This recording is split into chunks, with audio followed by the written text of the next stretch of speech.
Tonight, MOCA is truly accelerating progress, and we are marking a couple of major milestones. Tonight, we will be awarding an additional $987,000 in funding for Minnesota-based cancer research.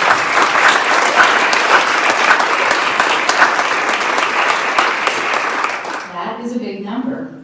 And with these awards, MOCA will exceed $10 million for research.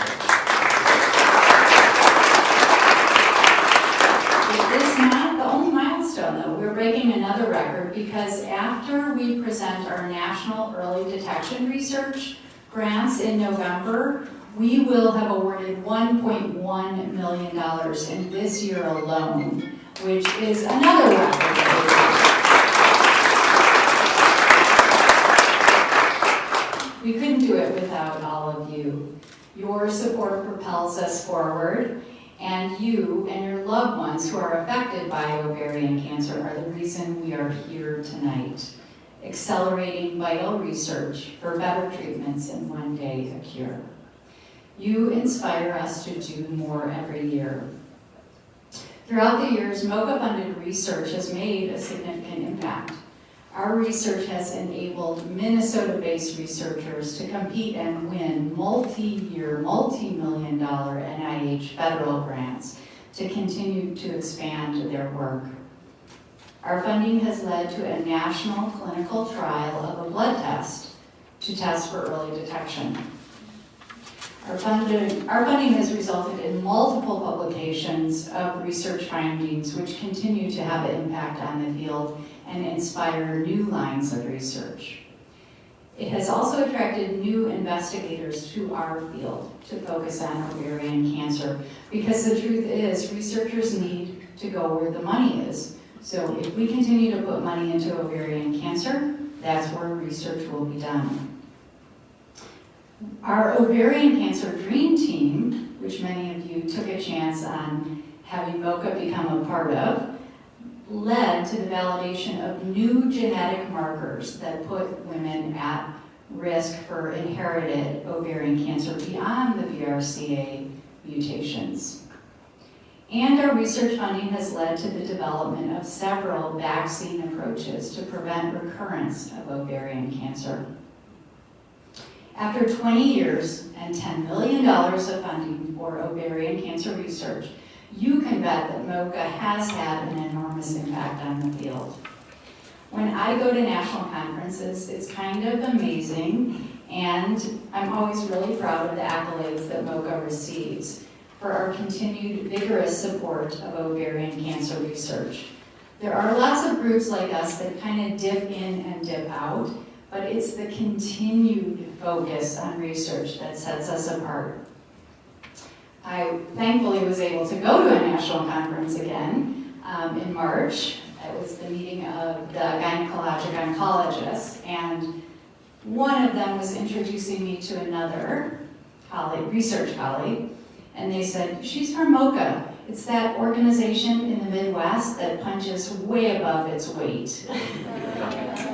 I hope that all of you feel a little bit of that and feel proud of the work that we are doing together, because you are known and recognized across the country for this focus on research. So I'm going to announce the awards in a couple minutes, but I do want to tell you just a little bit about our process, because that too is a little bit different.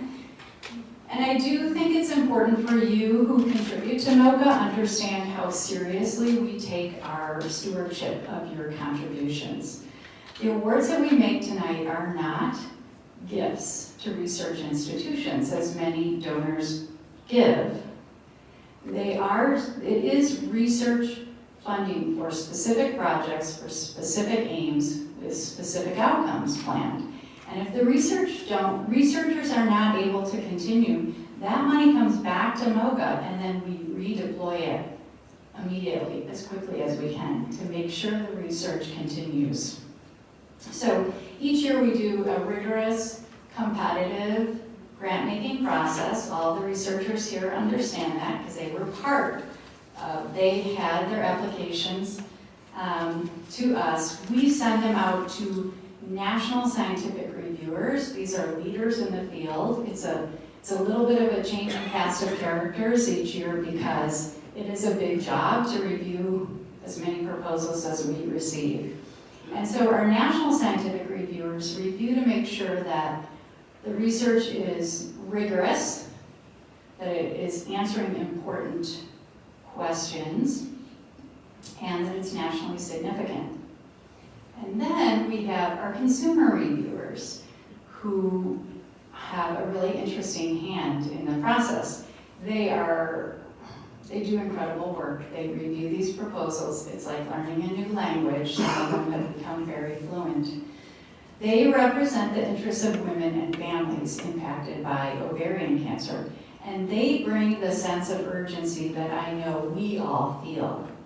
Our consumer reviewers help us select projects by answering the so what and when questions.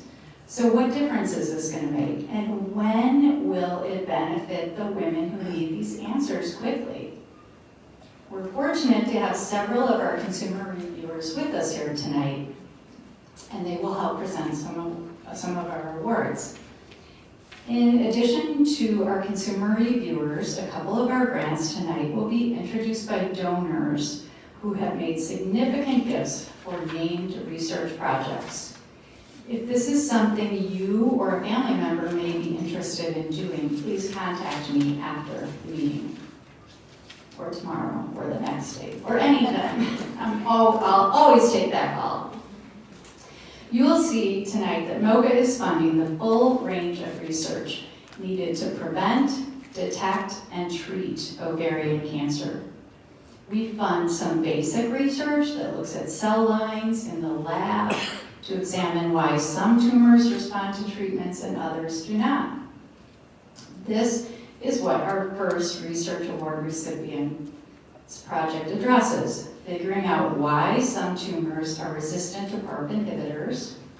Many of you tonight may be on PARP inhibitors. It's an exciting new class of drug that was not available 5 years ago. But we know not all women benefit from them.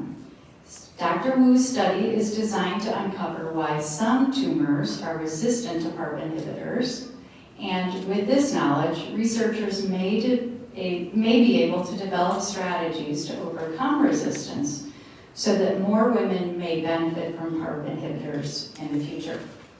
Dr. Wu from Mayo Clinic will be receiving a $150,000 grant from MOCA. Dr. Wu, will you please come up and tell us a little bit about your project?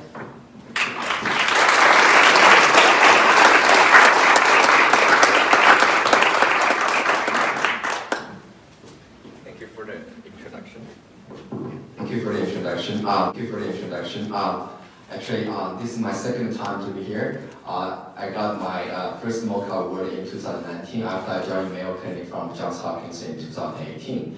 And I used to be a breast cancer researcher. And MOCA actually is the first award I got and lead me into the research of ovarian cancer. As you said at the beginning, probably, I came to ovarian cancer because of money, because I needed to stabilize my, research program. But when I joined this and I'm, working with a lot of investigators in Mayo Clinic and ovarian cancer support group, I feel the warmth in this cold area, and I also understand more on the challenges in ovarian cancer, the urgencies, the overarching challenges in ovarian cancer. There are a lot of interesting research questions there. So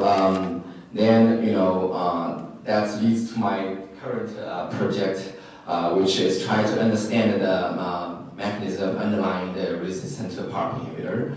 I'm a basic science researcher. We use a lot of multi-omics, high-throughput method to understand the signaling leading to these kind of resistance mechanisms, especially with PARP. So I hope, I got the community really touched.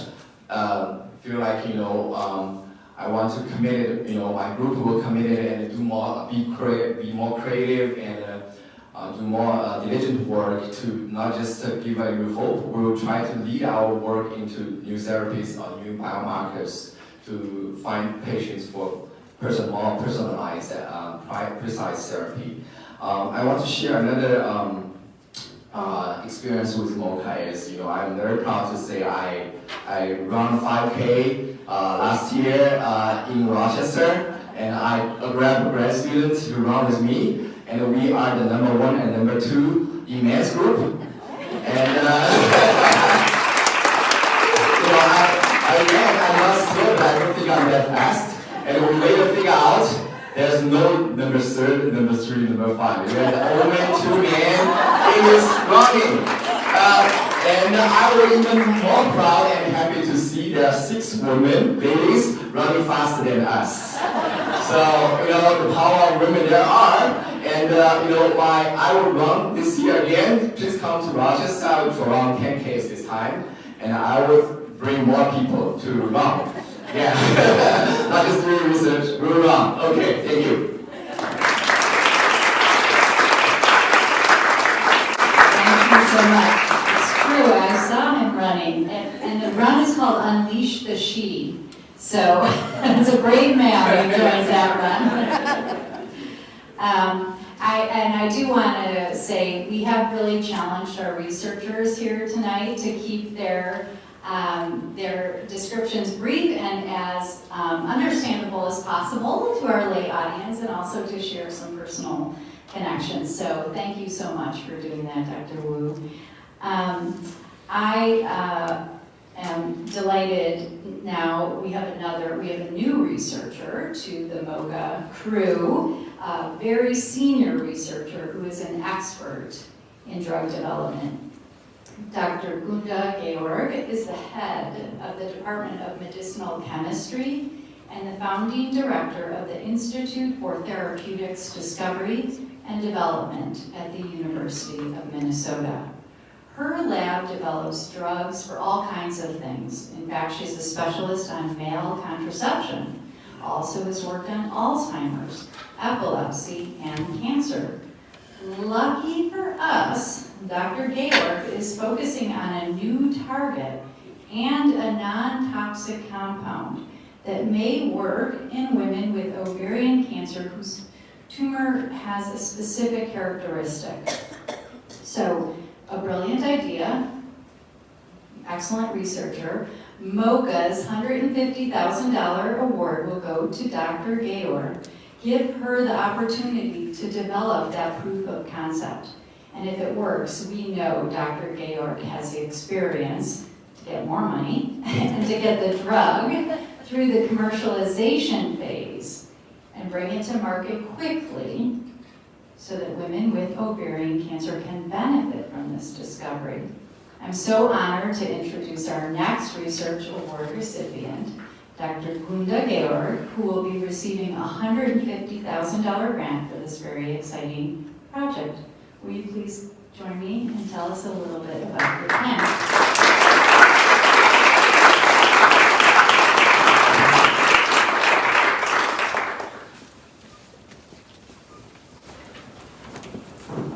Thank you very much for the introduction, and also I'm really honored that this group has entrusted me with $150,000 to do the research that we do in my group. So I guess to tell you a little bit about it. So we're trying to discover and develop a side effect-free ovarian cancer drug. And what we are doing is at a really early stage still, and it is because of that very high risk, but also has the potential for high reward. And so the monies from MOCA will help us to, I guess, push this project further and provide a proof of principle so that we can apply for major funding to the NIH. And to tell you the truth, I've been really quite successful in getting money from the NIH over the years. But I can also tell you that there's a company, a pharmaceutical company, is very interested in our project. We have already talked to them, and if we can show that proof of concept, I think we already have a partner lined up. So, but as I said, it's high risk. So I guess we're targeting high-grade serous ovarian carcinomas, and it is the most common subtype of ovarian cancer that accounts for most deaths from the disease worldwide. And so this is an unmet medical need.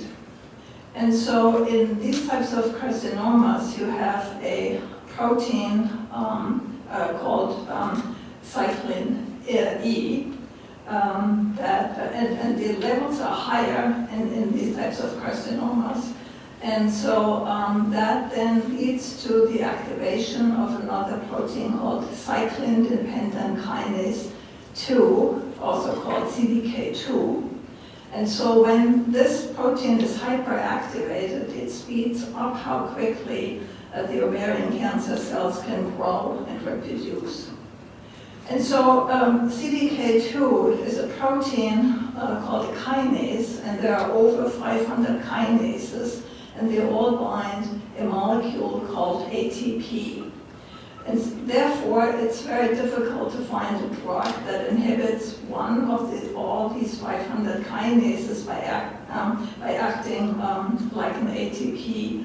And so then when you develop compounds like that, they will inhibit many kinases, and it's not desirable to inhibit so many kinases because kinases are also required for regular healthy type of functions.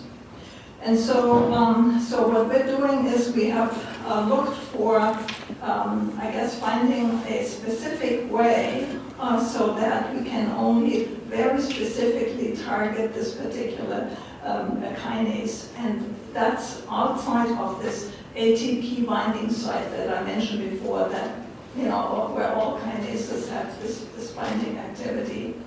And so we're coming sort of through the back door. So we have found another place on this protein that is not highly conserved for the kinases, okay? And so that could be a very, very specific inhibitor of this particular kinase. And so I guess what we're doing, we have found many compounds already with very high affinity, and so we will develop this further, and I hope that at the end of the grant we will have at least tested one of the compounds that we have in an animal model of ovarian cancer. And so that's the proof of concept that I hope to achieve with this particular grant. And I have a group of young people working on this, and they're very enthusiastic about this, and I guess we're going to get going very soon because summer is with us, and the students, I guess, have a little bit more free time and not taking classes, and so we're going to get going on this, and I hope I can come back here and report some successful story eventually. Okay, thank you very much.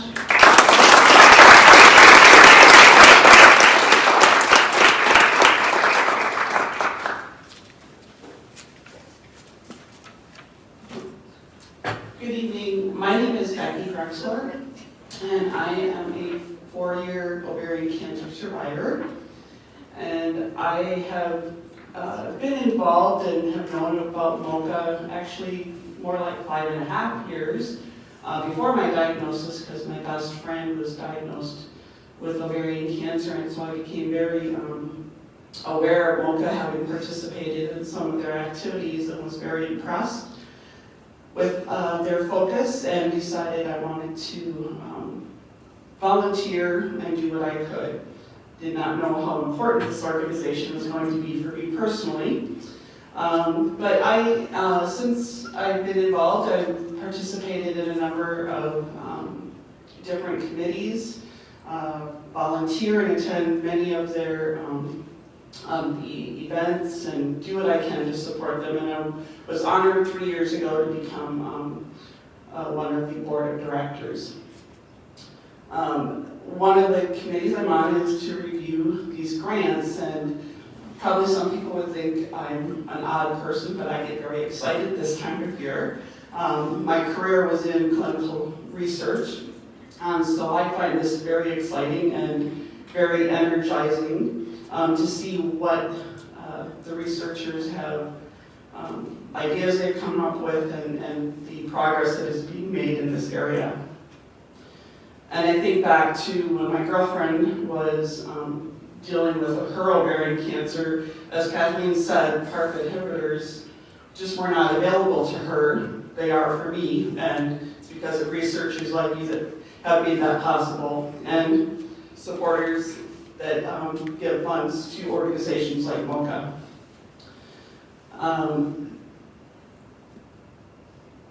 And I think, again, it's just so exciting to see every year the type of research that is being done, and this year was no exception to that. I'm going to ask Dr. Wang and Dr. Ho to come up. These are co-investigators from the Mayo Clinic, and they have been awarded $150,000 for their proposal. You can see the title. I'm not going to read the title because sometimes I don't pronounce things correctly, but I nicknamed your proposal when I was reviewing it Hedgehog. Helped me to know which one I was talking about. But I will let you describe it further.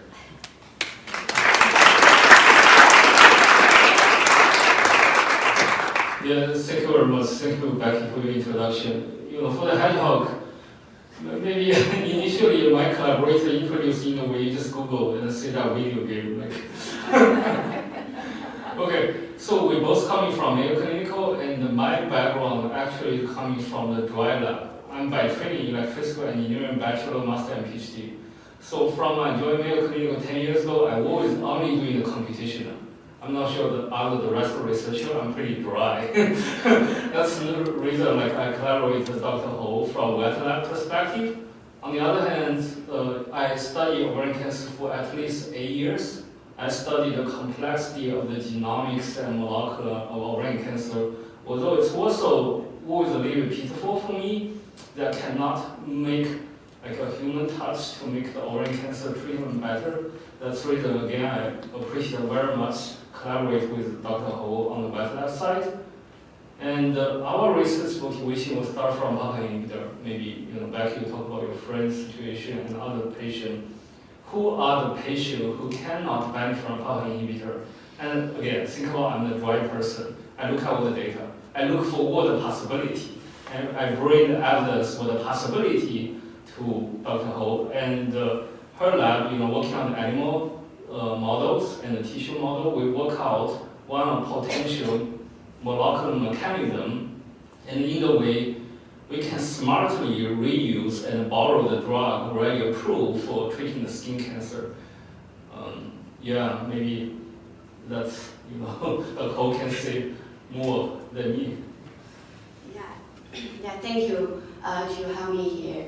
I don't think I'm going to talk about this drug because it's a skin cancer drug. Probably we don't know about that yet, especially for the ovarian cancer patient. But here, I'll like to introduce a little bit about our models. So probably most of you already heard Dr. Haluska and Dr. Baroha. So I'm coming from their lab. So our model is we collect patient tissue when they do the surgery. We put that tissue into the animal. We don't culture them in the petri dish like cell lines. We put that in the animal. Once the animal develops those tumors, we treat this animal with all different drugs. Hopefully, we could select the better drug for that particular patient or that patient. So from 2004 to here, we almost collected more than 1,000 patient tissue. With those patient tissue, we have built up almost 700 PDAX models.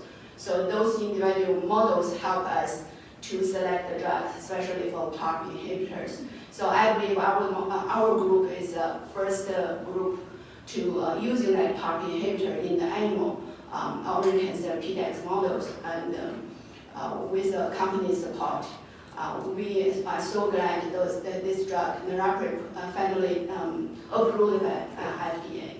So, but to call those, we using those models to have two clinical trials going to be happen this year to support by NIH. So those two clinical trials, major achievement is from these PDX models. So the reason I bring this up because our first model, PH001, actually is support from MOCA. This is our first award for ovarian cancer. So we're so glad to have this model and also have this opportunity to work with ovarian cancer patients. We hope we can still using this model, either test this drug or test any drugs which can benefit the patient. Thank you.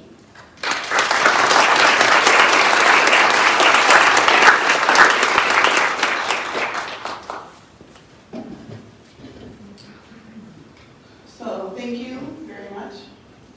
Next, I'd like to invite Dr. Wesley from the University of Minnesota to come up. Dr. Wesley was awarded $100,000 for, I didn't put that on my note paper.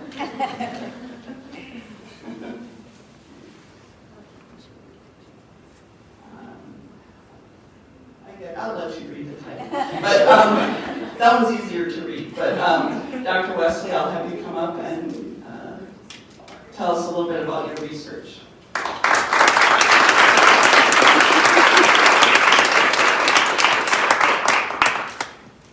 Okay, thank you. So I'm very grateful that my research on cytomegalovirus infection, also known as CMV, and inflammation is being funded this year.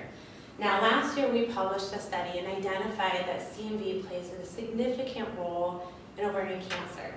Now, 60% of the U.S. population in adults are seropositive for CMV, and that's why this is a big factor to consider. What we identified is that patients that had the presence of high inflammation had worse survival outcomes. And what we then also determined was that it was a strikingly different response that patients that just had CMV and low inflammation, their survival outcomes were 63 months versus 16 months if you had high inflammation. So what we did was with this research, I proposed for MOCA to continue this and identify ways to target inflammation, to target CMV infection and the immune system to bring it forward to improve survival outcomes in women. Now, we're really interested in targeting how does CMV conflict with the immune system, specifically looking at natural killer cells and the adaptive NK cell response. Now, this research will provide insight into the development of immunotherapies, also interventions such as using anti-inflammatories to target that inflammation that is associated with CMV infection. Now, with the help of our trial participants and my mentors, we can develop novel drugs that target strategies for the treatment of inflammation, CMV infection, and even targeting immune cells to better react and conflict with the tumor microenvironment. In 2014, I said goodbye to my grandmother with her fight for ovarian cancer. Now, although I was unable to help her, I have since dedicated my research to ovarian cancer and supporting the family members and other women to help them get a lifelong that is enjoyable and past the time that they had originally planned. Now, since 1999, MOCA has funded and supported women and families, including several University of Minnesota investigators that are here today, and some who are not, such as my investigator, my mentor, Melissa Geller, who wishes she could be here today. However, her daughter is also accepting an award for softball. So, what I want to do to finish up is say, I am so grateful and honored for the support and the opportunity to contribute to the moving forward of ovarian cancer research that all of you guys have done to this date. Thank you.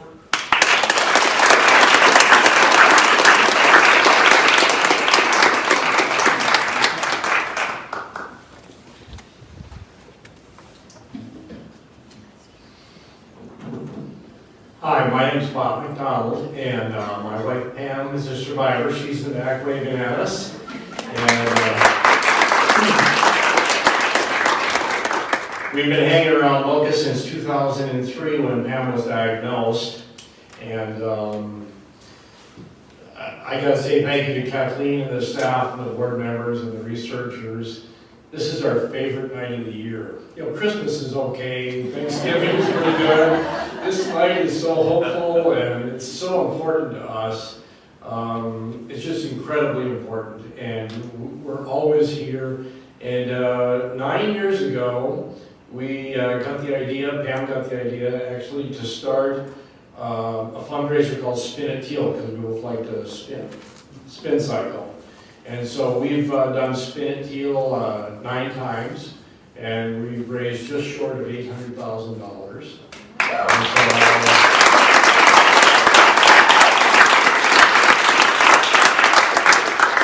And I want to thank anybody in the room that's donated. Remember, November, Spin It Teal, you can always make a donation. We will run it again. It's always the November event, and it's really important to us. Kathleen asked me to describe how important or why it's important, and Pam was diagnosed in 2003, and she's had 7 reoccurrences. So when we dedicate the research dollars to the prevention of reoccurrences, what could be more important, right? So it's really, really, really important. I know a lot of people in this room understand that. We love the idea of early detection, but for us, that train has left the station. So we want a durable cure. And please, researchers, get back to work, help us find that. We're so excited this year that $150,000 is being funded to Vijay Sridhar, and I'd like to introduce her and have her tell us what she's going to do with that money.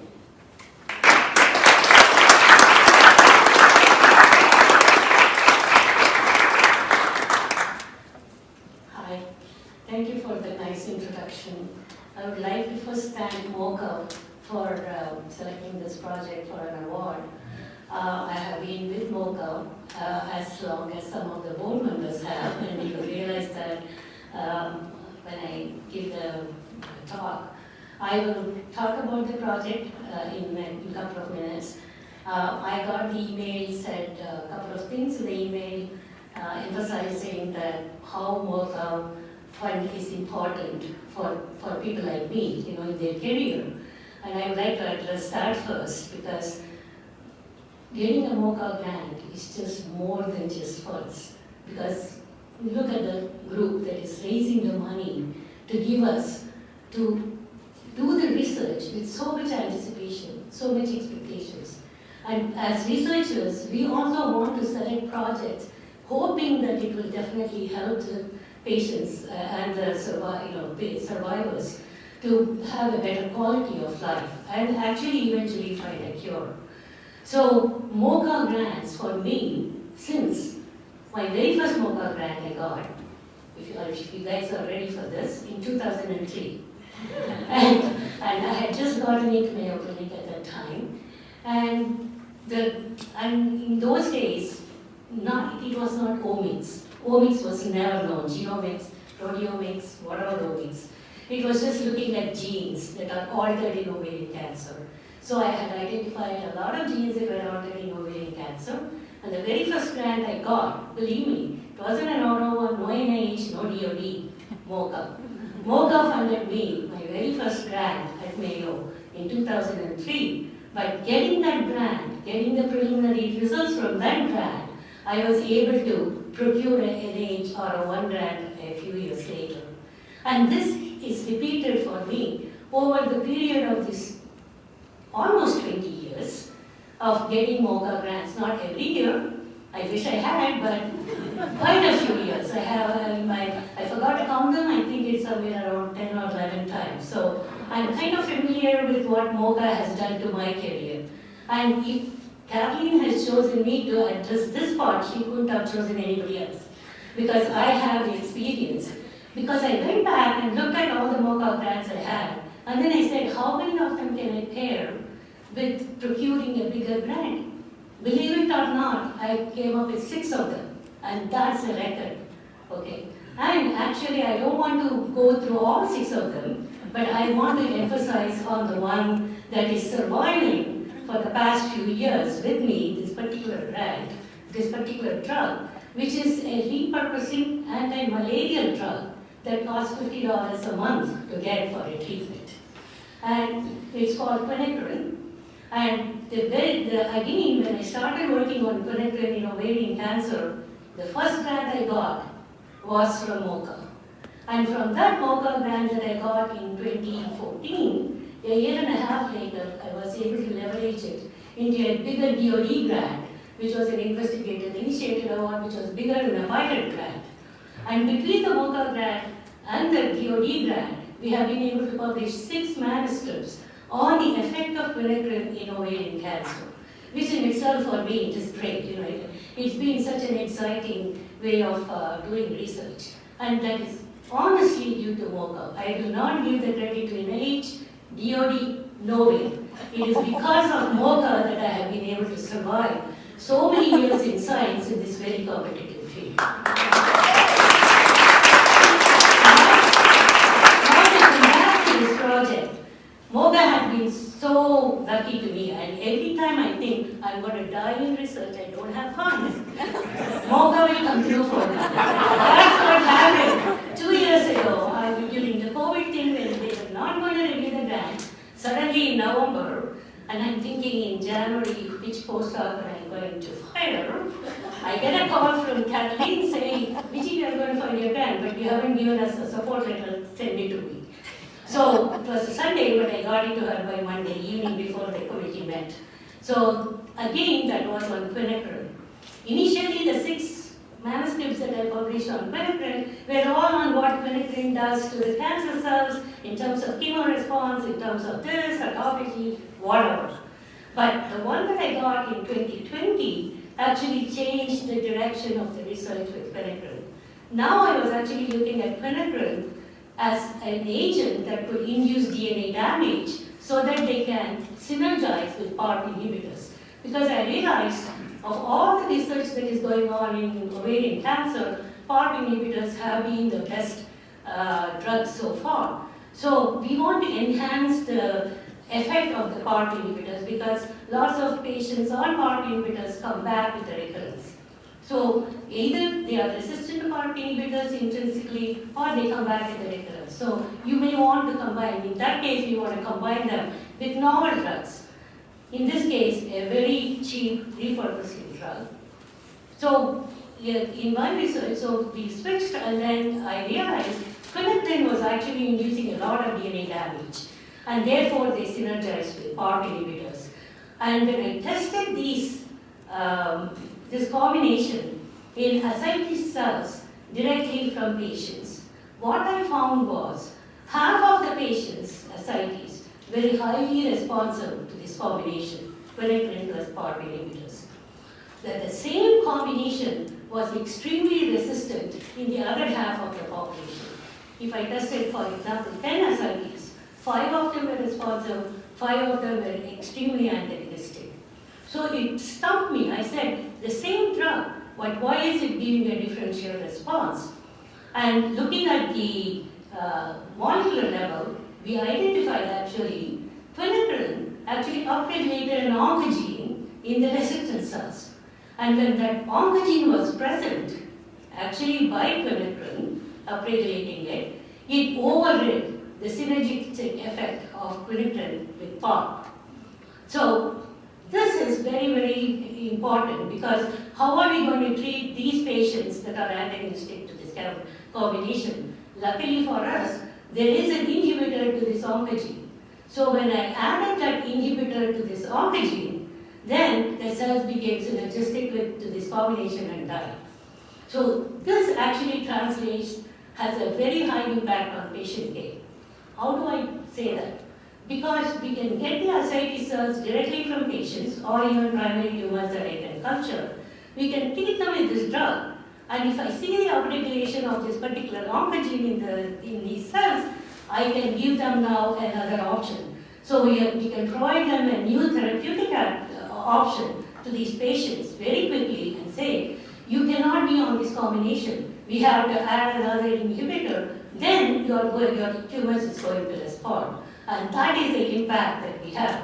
And to really take it to the clinic, MOCA grant is going to do that for me, because we have to make sure this combination that I'm talking about is going to work very clearly in the preclinical mouse models that Maggie talked about.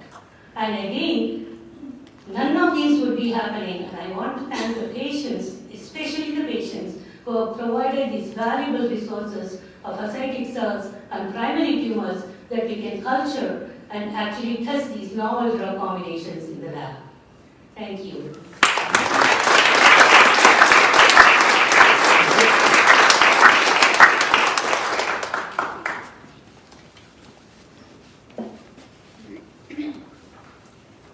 Hi, my name is Lori Kleinbaum, and I've been honored to be one of the consumer reviewers for MOCA for the past few years. MOCA and the research that they fund and all of the great work is really important to me because I am the daughter of a long-time survivor, and I'm a reviver myself, and I have kids of my own. So this is really very personal to me. And it's been so great to see the faces of the people of the grants that I've been reading, and now it brings it all back together. So thank you for these opportunities. I thank the researchers for doing your work, and for all of you who have helped support so that we can give the funds out for the research. I'm really excited right now to introduce Dr. Neil Liu from the University of Minnesota. He will be receiving $87,000 for his project, Targeting Channels of Ovarian Cell Communication. Dr. Liu.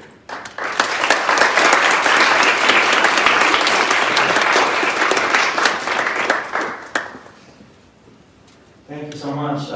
I'm joined by some members of my research team in the back, and we come with great humility and gratitude and really an immense amount of thanks for everything MOCA has done, especially through such a challenging time in the last few years. Your efforts mean everything. So a little bit about my background, because I know we were asked to talk about a little more than just the science, but on the personal side. So I'm a physician and a scientist. I trained at Memorial Sloan Kettering Cancer Center. One of my long-term clinics was with world leaders in the treatment of ovarian cancer and biology, and it was really learning at the feet of the masters. But it was there really where was my first experience immersed in understanding and meeting women with ovarian cancer at every stage, from the very beginning of a new diagnosis all the way to many recurrences, but survivorship and what I call thrivership. And really everything in between, and just learning about the needs of better research and learning how to really push the envelope. And then I would go back to the lab. And it was in that incubator in my mind that I guess you could say, made an accidental discovery that eventually became a lot of the foundation of what I still do today, more than a decade and a half later. And then in 2011, I moved to Minnesota with my GYN oncologist wife. We had a lot of discussions about ovarian cancer, and I would at first be the person who would tag along. I'd tag along to the MOCA walks dating back 10 years, and so that gave me even further experience meeting the wonderful advocacy community that are you and everybody watching at home and beyond, and even those who are not with us, unfortunately. But it really fed in me a hunger to do a lot better. And when we went back to the lab, the thing that I said I had accidentally discovered, I started to think from New York and then coming here, is I always had in my mind, I think we can apply this to ovarian cancer, but how do we do that? And it was really through the interactions with the researchers and physicians and going to national conferences and talking with other people in the field in the ovarian cancer space that really, the thoughts began to crystallize. So over the last decade, we've been working in ovarian cancer, and the general premise of what we do in the lab is understanding the way, and what we identified is that ovarian tumors and other types of progressive cancers that are similar, the ones that are the worst of the worst, they grow despite any type of therapy thrown at it, literally form cellular communication networks. It's kind of like the Facebook of cancer. And they form these networks, and they talk to each other, and they egg each other on, and they tell each other, don't respond to the drug, or stop responding to the drugs that human beings at the human level are being treated with. And so these things are called tunnel nanotubes. They're kind of like skyways or suspension bridges between cells. And the premise is, if they're so important in the way that tumors are driven and don't respond to therapy, then cutting off and disrupting that line of communication should be really important. And so that's what the premise of this work is. We're so grateful that in 2019 and 2021, that through MOCA funding, we were able to drive this forward. And to really speak to what's already been said today is that this project, this kind of theme that we work on in the lab, really falls in that sphere what many would call high risk, high reward. It's really difficult in the current, especially the current climate, to get funding. So there are potential cures out there. It's not for a shortage of ideas like scientists like us, but we have to have the opportunity to go in, and MOCA gave us that. And I don't know if I shared this with Kathleen yet, but I needed to become official, but the spark that lit the fire was the MOCA funding in 2019 and 2021. It gave us what we needed in terms of resources to get the preliminary data that allowed us to get an American Cancer Society award, so now it's official. It's a 4-year, $800,000 award, but the spark came from MOCA, it came from you, it came from everybody spinning in teal and going to the walks. And so we're so full of gratitude that really got us over the hump to be able to say we have a solid premise here and set of data that Women's American Society reviewers give us, and this project this year allowed us to expand our sphere of influence even further in ovarian cancer. We're looking at, in terms of what can be applied and when for ovarian cancer patients, we're actually taking things back to the lab for a type of treatment that's already in use for patients worldwide in malignant brain tumors and other types of cancer in clinical trials. And one of those trials the last few years has been for women with platinum-resistant ovarian cancer. And so we collaborate with a company that has a device, and we're one of the few groups in the world that has all the materials and equipment that apply what are called alternating electric fields that are given in premise with chemotherapy to stop cancer cells from dividing. So now we're taking it back to the lab to animal models of ovarian cancer. One we developed that's very unique worldwide because of MOCA funding. And we're going back to the lab and trying to reverse engineer and understand who are the patients that will best benefit from that treatment and how can we improve upon that. So it's really back and forth between the lab. It's been my career. It's been with a great team. But very importantly, it's not for lack of ideas, but it's because of the foundation you provide, the material resources that allow us to go forward on these promising ideas. So thank you so much, and I'm very happy to answer questions later.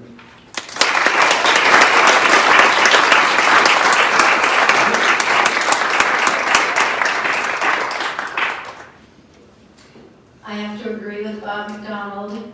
This is one of my favorite evenings, too. I've had the honor of being a MOCA consumer reviewer for several years now. And like Becky, when that time of year rolls around in the spring, when it's time to read these research proposals, I get so filled with hope. I am just very grateful for the research that goes on right here in Minnesota. So thank you to all of you researchers who work so hard to help us. When I was diagnosed with ovarian cancer 20 years ago, I was stunned to learn that there was no early detection test. We need an early detection test. I have a daughter and granddaughters, and this is really important to me personally. And on that note, it gives me great pleasure to introduce Dr. Timothy Griffin from the University of Minnesota. He will be awarded $100,000 for his early detection research titled Towards an Integrated Microbiome Host Protein Biomarker Panel for Early Detection of Ovarian Cancer in Routinely Collected Clinical Samples. Dr. Griffin, will you join me, please?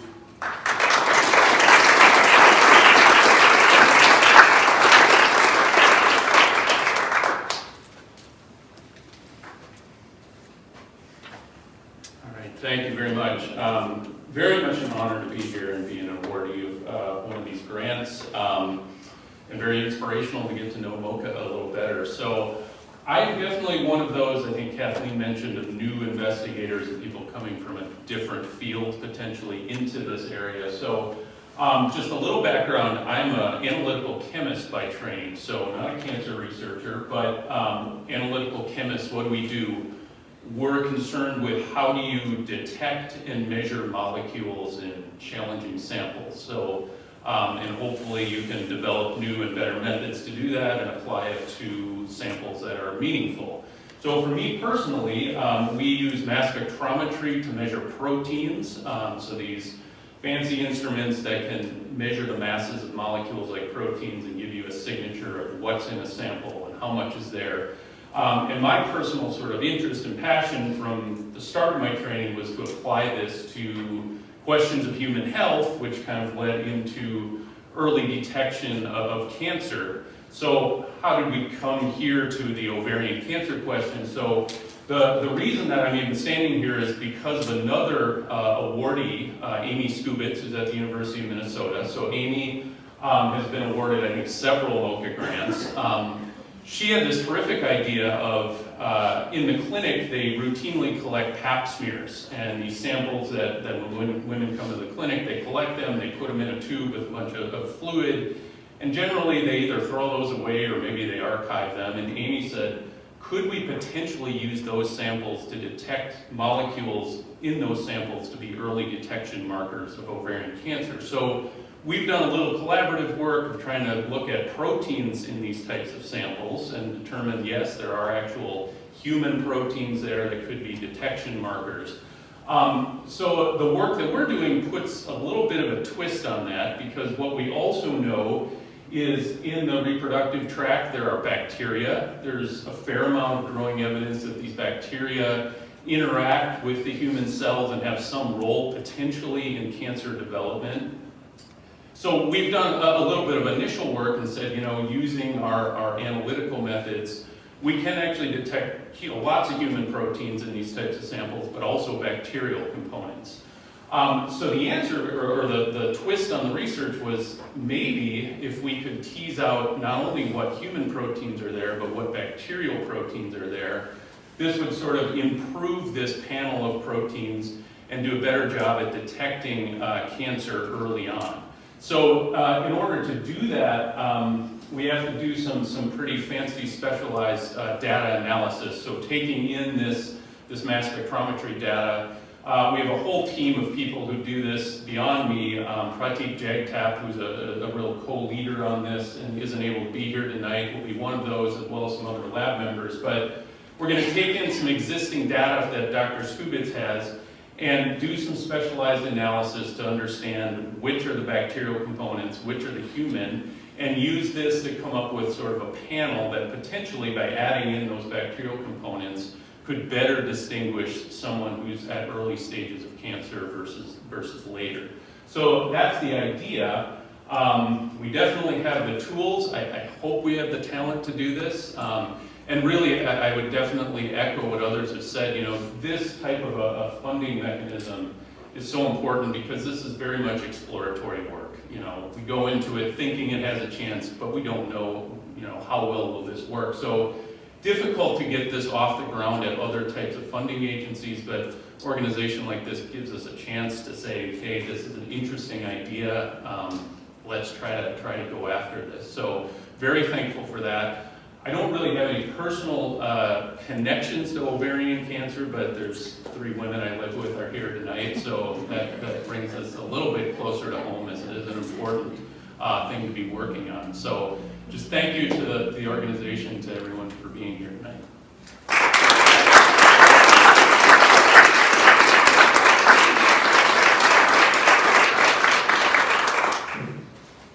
Thank you, Dr. Griffin.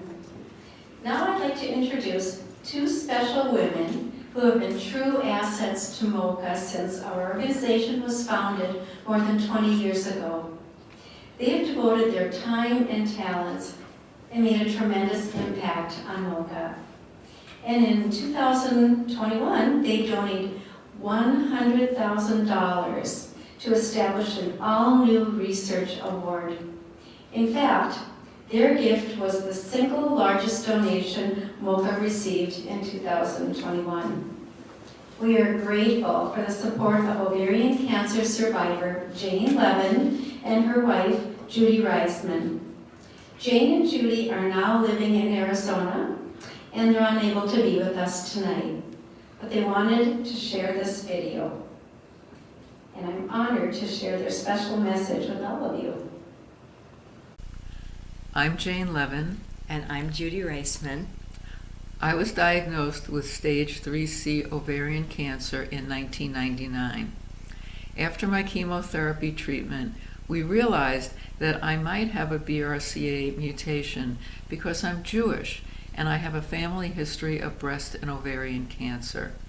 Genetic testing results were positive for the BRCA1 gene mutation, so I also had a prophylactic mastectomy.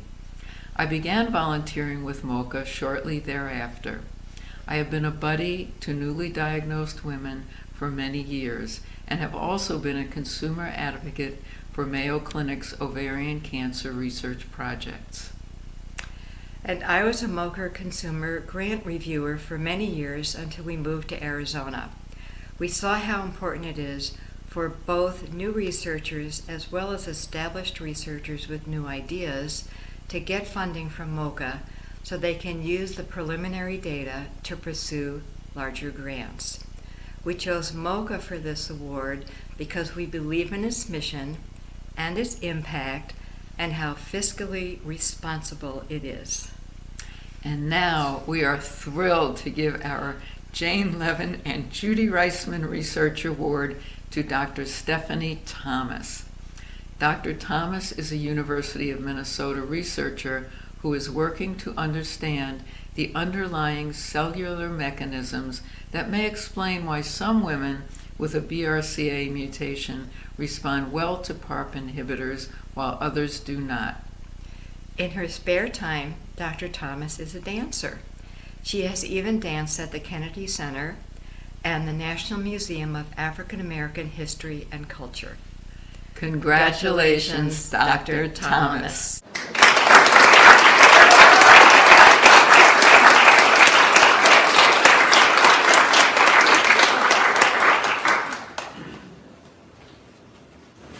Wow, yeah, definitely very truly honored to receive this award. I feel as though, that Jane and Judy really gave a great overview of my research. I really don't have to say much, and I'll try to be brief because I'm the last person here. So, and then also, ironically, Dr. Griffin gave a great overview of the technology that we'll be applying in my projects, mass spectrometry. So basically, applying mass spectrometry to identify proteins that are involved in determining whether the patient has a sensitivity or resistance to treatment with PARP inhibitors. So, I guess, very, very, very humbled, and thank you for selecting me. This is my first time receiving a MOCA award. But I do want to acknowledge several people here, because without people, we can't do the research. So, I want to start by acknowledging two amazing people who made my existence possible, my parents.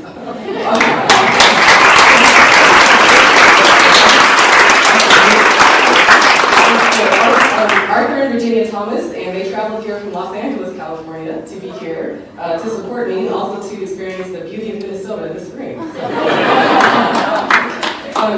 I'd also like to thank my husband, my incredibly supportive husband, Ethan Grady, who always encourages me throughout all challenges, and thanks for agreeing to move out here to Minnesota.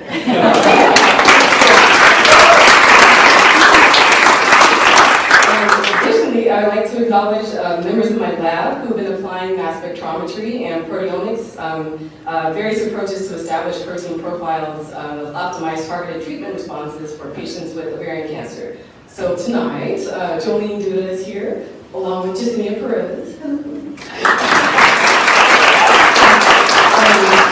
one person who is not here is also Carly Twig, but I'm immensely thankful for them. For their commitment to the vision of the lab, and also for taking a chance and joining the lab with a new assistant professor during the early stages of the pandemic. So definitely thank you to you guys for all of that. So this generous grant from MOCA is a direct result of your hard work and effort, and I look forward to our lab's additional accomplishments. And lastly, I'd like to acknowledge another member of my lab who was unable to be here today, Dr. Ju-Hyun Roo. He's a research specialist in our group. And Ju-Hyun has actually been battling leukemia for the past 2.5 years, but he's remained committed to coming into the lab to work on generating some preliminary data for this project, and also another project that we have in the lab with the goal of identifying serum protein biomarkers, which will be diagnostic biomarkers of ovarian cancer. So tremendous thank you to him. So I'm immensely grateful to MOCA for funding my project that endeavors to characterize the autophagy-related biological mechanisms that determine resistance to PARP inhibitor treatment for patients specifically with high-grade serous ovarian cancer. Funding from MOCA is a very critical and catalytic step in helping my lab to achieve this goal. So thank you to the Grant Review Committee for selecting my research project for funding, and also I'd like to extend special thanks again to Jane Levin and Judy Reisman. I look forward to working towards fulfilling the aims of my project towards a long-term goal of improving patient survival. So thank you very much.